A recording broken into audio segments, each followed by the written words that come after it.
And we are live for the final session of the Leading from the Back book launch. This is interview number 11. The final one. We made it to the end.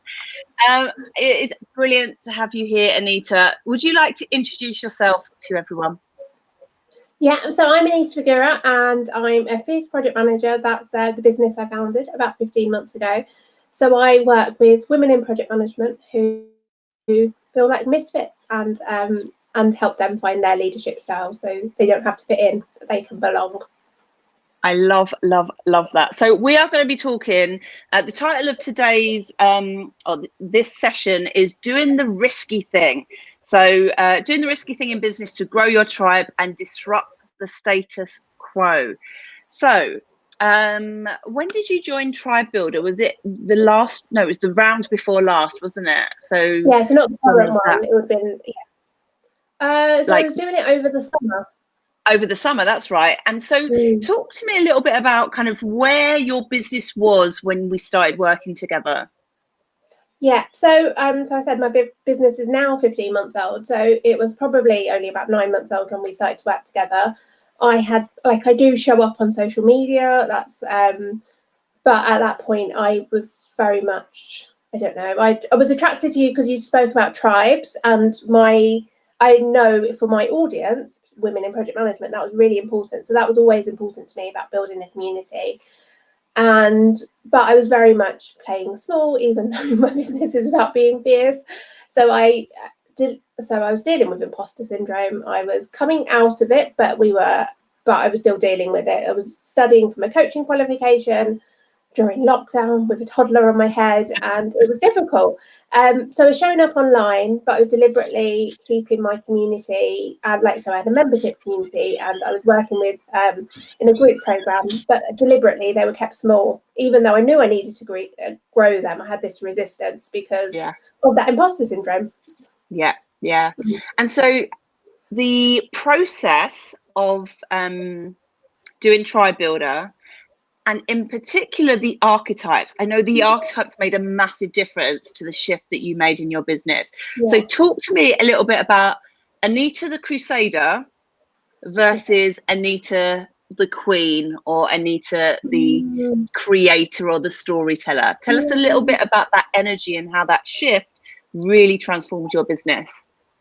So I guess I touched on the fact that we were in the middle of lockdown, but I was also, just because of the way I show up, because I've got this big mission, and sometimes it can feel like I'm trying to change the world, which is not so sustainable. I was feeling burnt out. So I was we were dealing with COVID, and I was worried about my community. So there was like a mother showing up as well, but it was mainly a crusader. Like I want to fix the world. So I'm quite political as well. I see what's going on.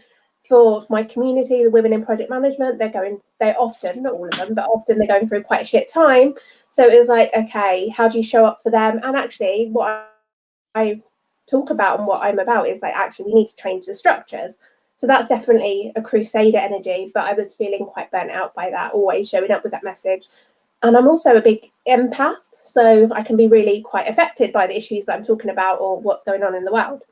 But working with you was huge for me because I learned I can lean into different energies and show up with the same mission, but in a different way. So kind of that was a very heavy energy, being a crusader. And I still have that because, I mean, I do have that at times, but I'm not only one thing, which was huge for me.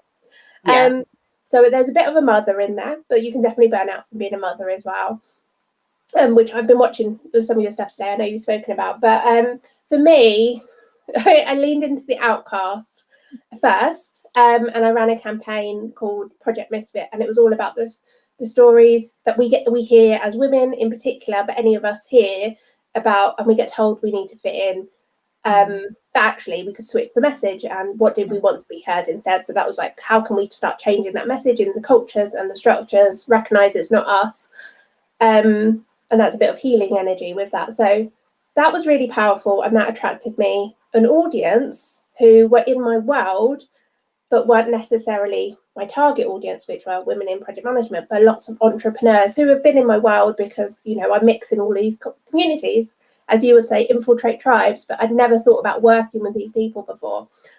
So they were attracted to that energy and they were joining in. And it was a really powerful campaign. And I had this big talk coming up in September for women in project management.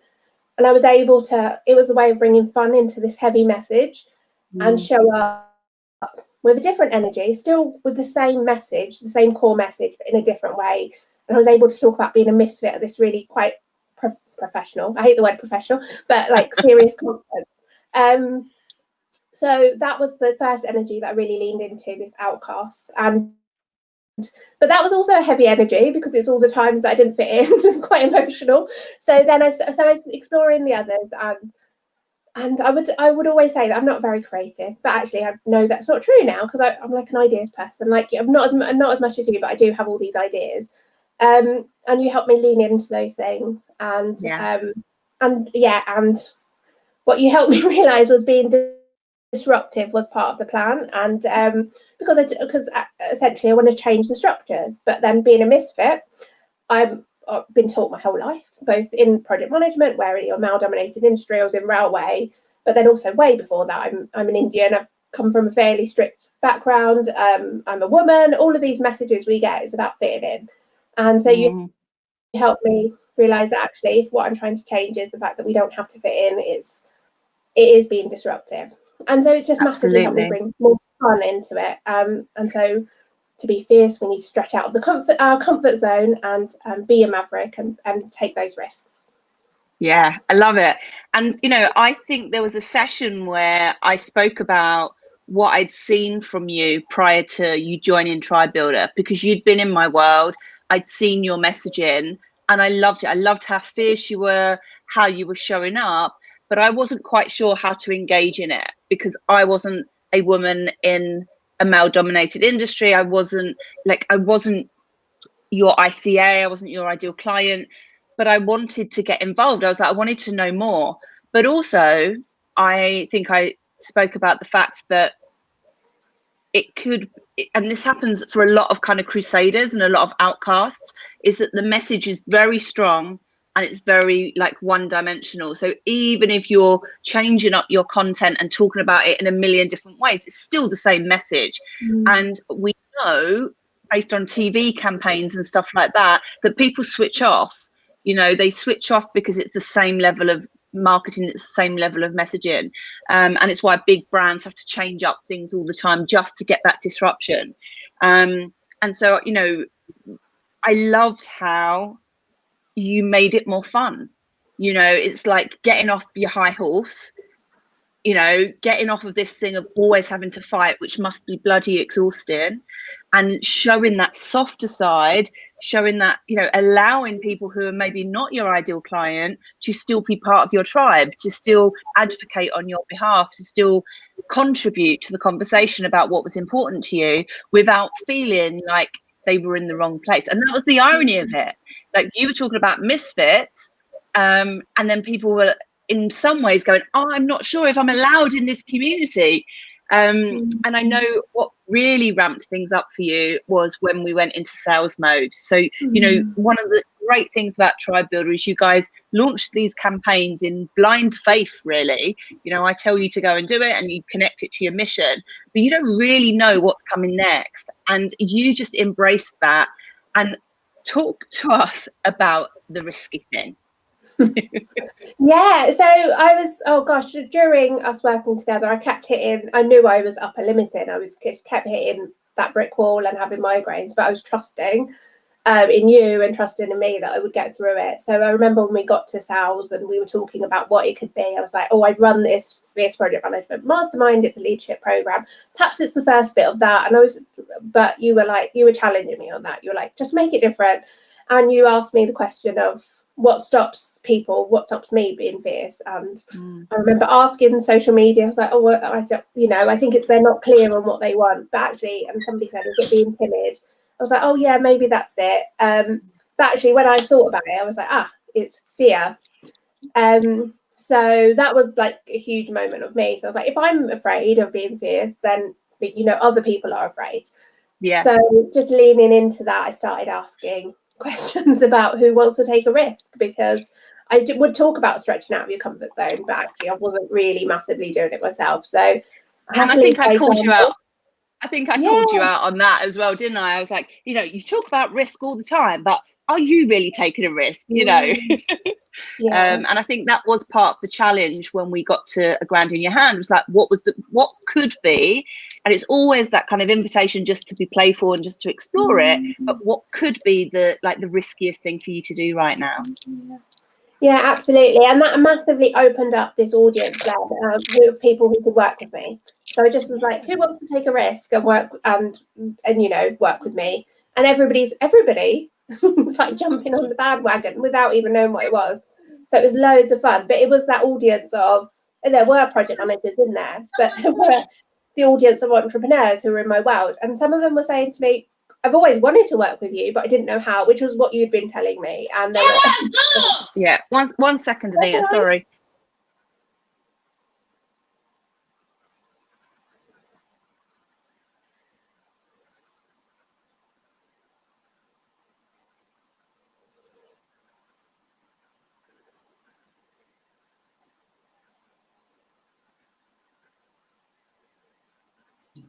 Sorry, her dad is at the door, and she's like, "There's somebody at the door. There's somebody at the door." I was like, "Yeah, it's your dad."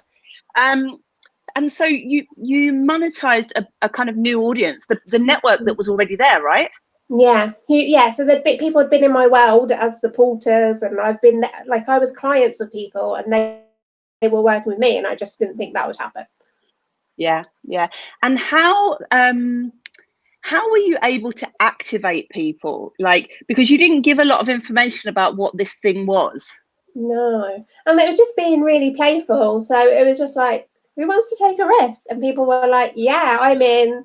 And then because other people were in, they were like, well, I want to be in as well. So I think maybe it was just the time of, you know, people were like, it was COVID and that people were just fed up of doing the same old thing, or that, I don't know what it was, but it was just like the timing was right. And the message of just being really vague worked for some people, but I also got comfortable with people saying no. And that was generally people who didn't really know me. So like, what is this? And like, I wasn't giving people a lot of information. And so some people don't even know what it is. When they joined, they were like, we don't know what this is. But everybody was just, and they were saying different things. They were saying like, sod it, I'm in. Or they were going, you know, but some of them were like, I'm scared, but I'm in because I'm ready to stretch out my comfort zone. So it was all those different kind of risk takers.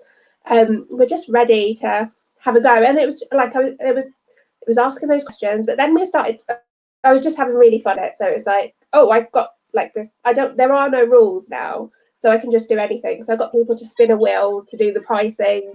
So I was like, I don't have to worry about pricing. Then they can take a safe bet price, or they can spin a wheel. I got people to play hangman because I didn't even say what it was called, and that's why it ended up being the risky thing, because it was like appropriately vague for what it needed to be. And how do you think, like moving forward into 2021, I know you've committed to working with me for the next year. How do you feel now about not knowing what's coming and being more playful and more risky in how you approach your business? Yeah, so I know that I think I jumped up a level working with you, and I know that I will jump up another level. I'm ready to, and I know that like you've given me the skills and the tools to do that. So I'm ready to do that, and I'm excited. And yeah, I don't exactly know what it's going to look like, but I don't think I have since I started my business. So it's just, again, just trusting that it will happen. Yeah, and that's one of the wonderful things about the maverick archetype is, you know, sometimes people think mavericks break rules, but sometimes they don't know the rules in the first place, you know. And very much when I was in project management, all right, darling, see you tomorrow, bye. When I was in project management, you know, I was very young, you know, I went into local authority, you know, early 20s. I didn't know that there was a hierarchy. I didn't know that you had to ask permission for things. I didn't know that there was, you know, a way of buying stuff. I didn't know there was like, you know, procedures. And so I broke rules that I didn't even know were there. But what that meant was I got traction and I did really creative things, even if I was a nightmare to my bosses. Yeah. So in terms of, go on. I was just going to say that totally relates, because I was in like really bureaucratic organizations. So it was a case of like, there were always barriers, and it was like, okay, what can we do to get over that barrier? and I was called a project manager with Edge. So I was always, you know, bending the rules so we could deliver the project. I was a crusader back then as well, because the project had to be delivered. Yeah. Yeah. And so this idea of projects, because it's definitely, you know, one of the titles that I've used for myself over the years is project, you know, often my title was project manager, even though I saw myself as creative director or whatever it was. Often my official title would be project manager. And now working in the entrepreneurial space, we are all managing projects. And actually what we're doing is managing multiple projects and multiple relationships, and we have multiple stakeholders. So do you think, you know, going from the target market that you had, say like 6 months ago, to opening it up to a much broader audience, what does that mean in terms of your mission? Yeah, so I think it's still the same mission, but it has broadened, and so I know we're always told to niche, and I think that is important. But I think, yeah, absolutely, it's opened it up, and so I talk about women leading projects, and I think going forward next year, something you said that just resonated. I was following one of your lives, and you said you were talking about the different types of archetype again, and it was and it just resonated that I'm not leaning into my teacher or my mentor, and again, but yet my highest knowledge and my highest value is knowledge. So I'm like, oh, that doesn't sit right for who I am. So that's where I'm going to have to be leaning into next year, and actually, therefore, I can teach a little bit more and help people manage their projects in the entrepreneurial world, as well as the women in project management. Sure. And I know that for me, understanding how to stack up my offers, stack up my communities, my groups. Sometimes we can get stuck when we're like, well, I don't have anything else to teach. I'm teaching it all in one program or whatever. When you realize you don't have to be the teacher in some of your groups, you can just be the facilitator. And I don't mean just, but you can hold space, which I know you're really good at. And you can lean into the containers that you create with completely different energies, because there's so much stuff online right now, and what we're looking for is a diversity of experience. We don't want to just learn all the time, because sometimes it's a bit overwhelming. So what has been your biggest lesson this year? Biggest lesson is I think it really is. I think it is just it is about embracing your misfit and just showing up as who you are. And that is not one thing. Like, we are not just one thing. So it's showing up in all your different energies to lead. Yeah, I love that. I love that. So we are kind of coming to the end of today's proceedings. I've had a blast. Like, even though I'm a little bit tired, I must admit I'm a little bit tired having spoken all day. But I'm going to finish off with a poem that I want to read from the book. And I probably should have found it beforehand, but I have found it straight away. Well, I can ask you something before you do. So I'm doing challenge Anita. So you've got to set me a dare. I don't have to do it now, but you've got to set me a dare. I've been thinking all afternoon about this, because I was like, part of my brain was like, what is the meanest thing I can do? Like, what's the most outrageous thing? I was like, where can I send her naked, or where can I? But actually, I don't think risk is always about the potential of loss. I think risk can also be about the potential of gain. And so often when people are challenging you, they're doing it to push you to your extreme, to push you to your boundary, to get you over that place of comfort. And so actually probably my challenge for you is more of an internal one. So my challenge for you is to carve out some time where you're not mum over the Christmas period, where you go off on a mini adventure that is quite solitary, and that you really lean into your desires, right? And not just your desire for the next 12 months, but what is your desire, maybe say for the next 5 years, 10 years. So I really want you to go away with your journal and really allow yourself to dream and play that imaginative game. And obviously it's up to you how much of that you share. You don't have to share. It's not necessarily for the external, but it's more as a gift for you to lean into the possibility. Yeah, I'm excited about doing that because I've been feeling Good. burnt out, so I'm ready to. Good. And it's so funny because all afternoon I've been thinking, right, what can I get her to do? What can I get her to do? But that feels like a good fit, actually. And it does tie in nicely to the poem that I'm going to read to finish up. So this is a poem that, and what's interesting about the poems is that about, I don't know, 18 months ago, I started writing. I can't remember whether it was for a blog or whether it was for copy for a website or whatever, but I started writing and I found myself writing in poetry. And at first I was a little bit embarrassed because I was like, oh my God, it rhymes. And then I just kept going with it and it turned into this big rant. And then I was like, I don't know what to do with this poem. I don't use poems in my business normally.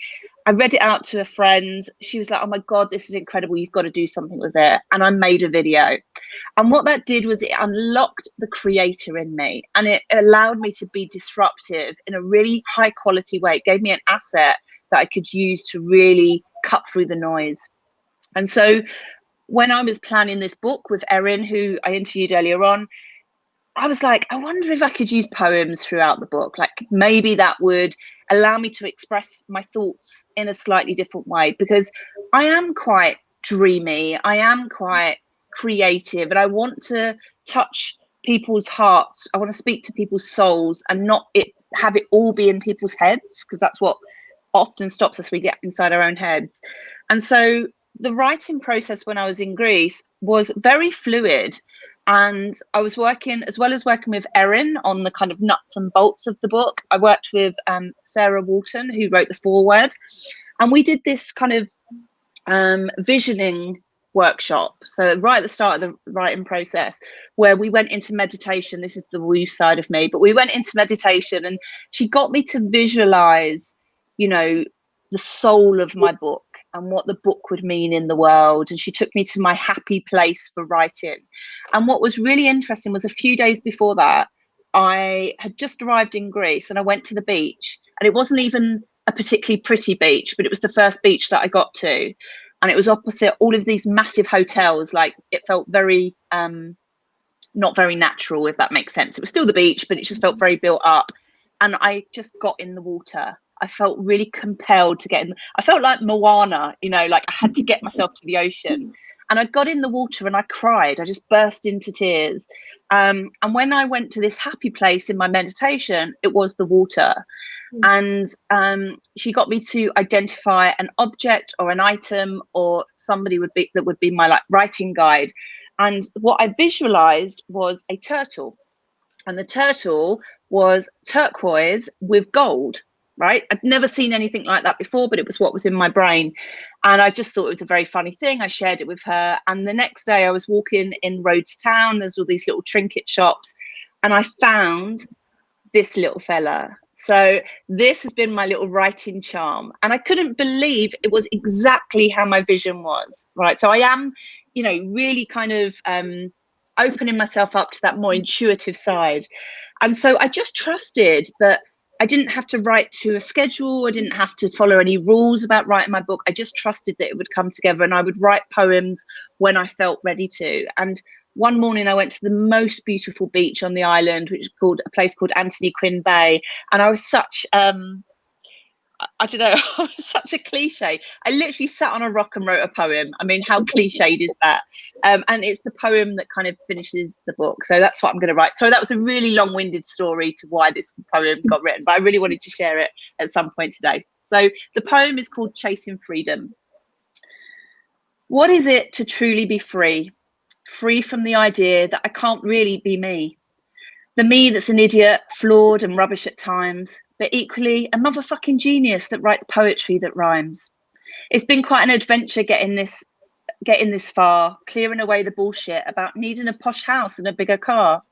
What I was really chasing was the space to explore what else was out there, and was I worthy of more? More choice, more freedom, more abundance, more love, away from the drive for more money and more stuff. I want the wind in my hair, the sun on my back. I want great conversations with good food and good wine on the rack. I want to make a difference and have that not sound trite. I want to do things that are fun and also kind and just right. I want to use the talents that I have and be recompensed fairly. I want to make the world better for those coming up behind me. It takes a while to find what you want in this life, but then you have to allow yourself to receive it and feel truly alive. So on that note, I want to thank you for being my final guest. I want to thank you for being a brilliant example of the maverick, and for really exploring the different archetypes and trusting yourself, actually trusting yourself more than anything to switch up your model. And I can't wait to see what you do next year. I think it's going to be incredible. And I think on that note, just a couple of reminders before we close up for the day. Tomorrow morning, I am running a session called Becoming Unstoppable in 2021. It's a free planning day. Anybody can come and join. There is a link to register. So if you want that, just ask for it. I'll be posting all over social media this evening. It starts at 9:30 and runs through till 12:30. There's a few interactive things we're going to be doing. We're going to be looking at our lessons from this year and looking at what we want to do next year. If you haven't done the tribe quiz, and I know Anita, you've done the quiz, haven't you? Yep. Yeah. If you haven't done the quiz, take 3 minutes to do that. We'll give you some kind of a heads up as to what style of tribe leadership you display. And of course, if you haven't bought the book, go buy the book. I've had an absolute blast, and yeah, I'm now thinking like, what's the next book going to be? So anyway, Anita, I will see you tomorrow, and I will see you on my wonderful groups. And for everybody else, thank you for joining me today. And I think I'm going to bed because I am pretty exhausted. All right, I'll speak to you all soon. Ciao.